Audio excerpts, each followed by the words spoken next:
Item ಯಾವುದೇ ಇರಲಿ try ಮಾಡಿ ಆಚಿ ಚಿಕನ್ ಮಸಾಲಾ. ಆಚಿ ಚಿಕನ್ ಮಸಾಲಾ. ಶೀಘ್ರದಲ್ಲೇ ಹೆಚ್ಚಾಗುತ್ತಾ ಪೆಟ್ರೋಲ್ ಡೀಸೆಲ್ ರೇಟು. ಲೀಟರ್ಗೆ 25ರಿಂದ 28 ರೂಪಾಯಿವರೆಗೆ ಏರಿಕೆನ. ಹಾಗಾದ್ರೆ ಇದು ಬರೀ ವದಂತಿ.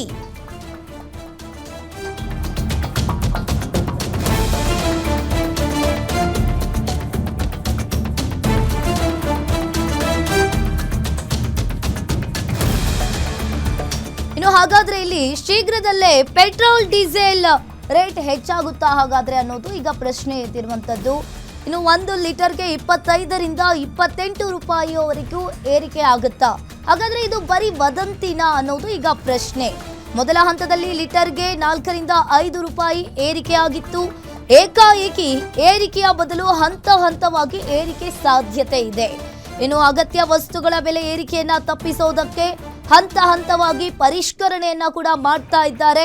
ಲೀಟರ್ಗೆ 2ರಿಂದ 3 ರೂಪಾಯಿ ಏರಿಕೆ ಕೆಲ ದಿನಗಳ ಬಳಿಕ ಮತ್ತೆ ಏರಿಕೆ ಆಗುತ್ತಾ ಹಾಗಾದ್ರೆ?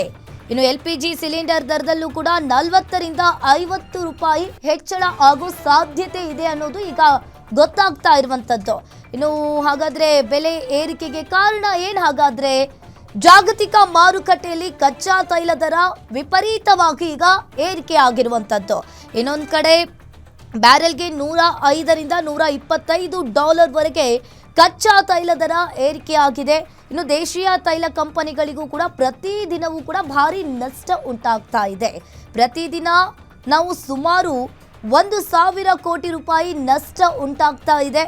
ಇನ್ನು ಸರ್ಕಾರಿ ತೈಲ ಕಂಪನಿ ಇಂಡಿಯನ್ ಆಯಿಲ್, BPCL, HPCLಗೆ ನಷ್ಟ ಉಂಟಾಗ್ತಾ ಇದೆ. ಇನ್ನು ಒಂದ್ ಕಡೆ ಈಗ ನೋಡ್ತಾ ಇರ್ಬೋದು, ಶೀಘ್ರದಲ್ಲಿಯೇ ಪೆಟ್ರೋಲ್ ಡೀಸೆಲ್ ರೇಟ್ ಹೆಚ್ಚಾಗುವ ಲಕ್ಷಣಗಳು ಕೂಡ ಕಾಣಿಸ್ತಾ ಇದೆ. ಯಾಕಂತ ಅಂದ್ರೆ ಈ ಹಿಂದೆಯೂ ಕೂಡ ಸಿಕ್ಕಾಪಟ್ಟೆ ಆಟೋ ಆಗಿರಲಿ, ಆಟೋಗಳಾಗಿರಲಿ ಸಿಕ್ಕಾಪಟ್ಟೆ LPG ಗ್ಯಾಸ್ಗೋಸ್ಕರ ಆಗಿರಲಿ, ಪೆಟ್ರೋಲ್ ಡೀಸೆಲ್ಗೋಸ್ಕರ ತುಂಬಾನೇ ಪರದಾಡುವಂತಹ ಪರಿಸ್ಥಿತಿ ನಿರ್ಮಾಣವಾಗಿತ್ತು. ಈಗ ಲೀಟರ್ಗೆ 25ರಿಂದ 28 ರೂಪಾಯಿವರೆಗೆ ಏರಿಕೆ ಮಾಡುವ ಸಾಧ್ಯತೆ ಇದೆ. ಹಾಗಾದ್ರೆ ಇನ್ನು ಇದು ಬರೀ ವದಂತಿನ ಹಾಗಾದ್ರೆ ಮಾಡ್ತಾರಾ ಅನ್ನೋದು ಮುಂದಿನ ದಿನಗಳಲ್ಲಿ ಕಾದ್ ನೋಡ್ಬೇಕಾಗುತ್ತೆ.